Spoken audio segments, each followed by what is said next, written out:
So thank you, Tapiwa. Thank you very much, Father Chris. I really appreciate this opportunity.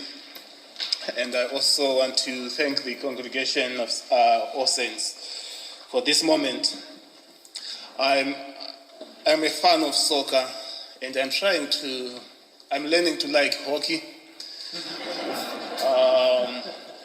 Unfortunately, Vernon Vipers seem not to be motivating me enough. I have been to their, I think, 3 previous matches, and they were beaten. Yesterday I decided not to go, and they won. So yeah, interesting. Talking about soccer, one of the most celebrated African players is a guy from Nigeria called Austin J.J. Okocha. So in one of his interviews, Okocha said, "I never knew I was black till I went to Germany." So this is a pregnant statement, a loaded statement, and I don't really intend to interpret it in any way, and I know that no one will blame me for that, because I'm just inheriting my master's character. It was one of Jesus' character, just to tease people's mind and leave them like that. But talking about that, the statement from Okocha, "I never knew that I was black till I went to Germany." I'd want to connect it with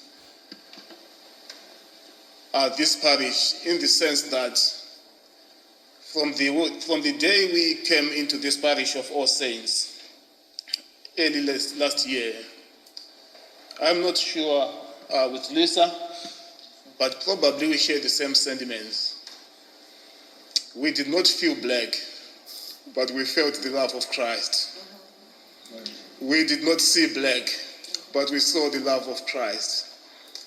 We did not experience black, but we experienced the love of Christ. So I just want to thank you for that. May God richly bless you as a congregation. The topic of my short speech today is one body, many stories, from wounded history to a shared healing. Now, friends, as we mark Black History Month, we gather not to divide, not to protest, and not to compete in suffering, but to remember, to reflect, and to reaffirm deeply something theological.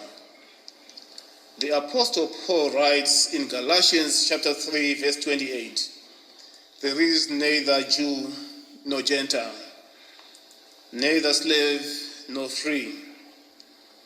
There is neither male nor female, for you are all one in Christ Jesus." Black history, at its heart, is not about elevating one race above another.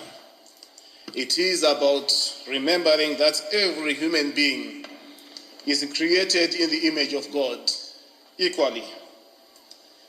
Genesis tells us that humanity was created in the image of God.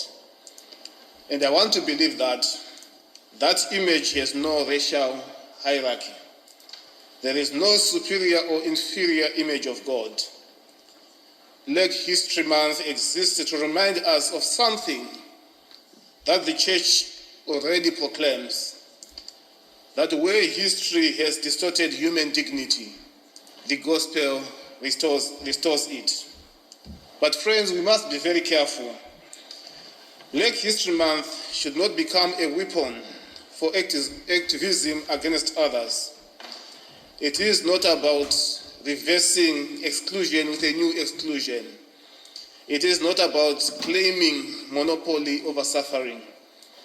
No group has monopoly over pain. And it is a fact, friends, that every community carries some historical scars. Indigenous communities carry historical scars. Scars of the pain of colonization, land dispossession, and the legacy of residential schools. Jewish communities carry historical scars, scars of the trauma of centuries of anti-Semitism culminating in the Holocaust. American communities carry historical scars, scars of the enduring wound of the Armenian genocide of 1915. Asian communities carry historical scars, scars of exclusionary laws and racial violence in diaspora international communities. European communities carry historical scars, scars of the devastation of the world wars and centuries of internal conflict.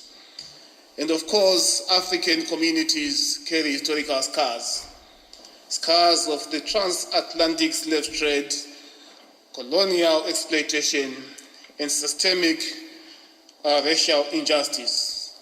So what does this mean, friends? It means that human history itself is wounded. The Christian response is not competitive victimhood.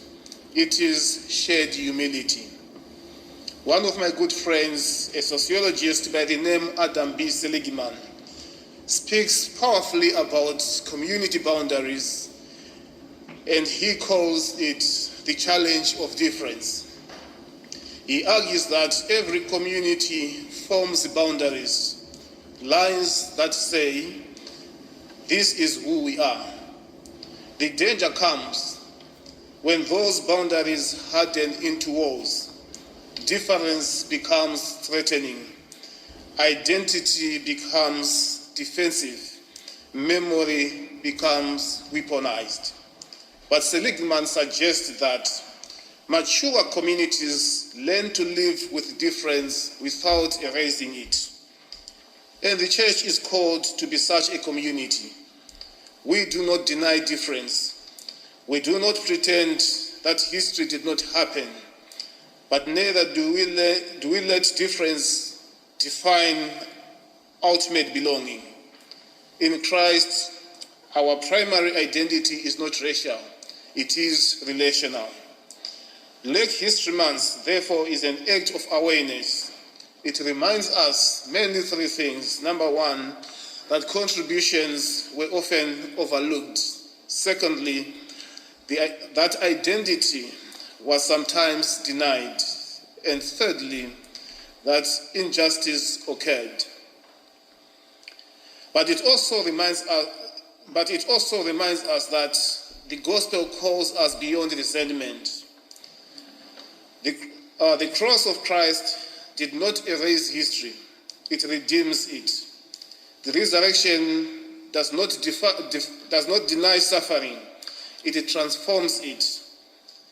If we use Black History Month merely for activism against racism, we risk shrinking its spiritual depth. If we use it to remember that God's creation is equal in His sight, we align it with the gospel. The church does not gather to relitigate history. We gather to heal it. We do not gather to compare wounds. We gather to bind them. Friends, may God engrave Paul's words into our hearts. There is neither Jew nor Gentile, neither slave nor free, neither male nor female, for you are one in Christ Jesus. We are one body, but we carry many stories. Only Christ can move us from a wounded history to a shared history. Be blessed.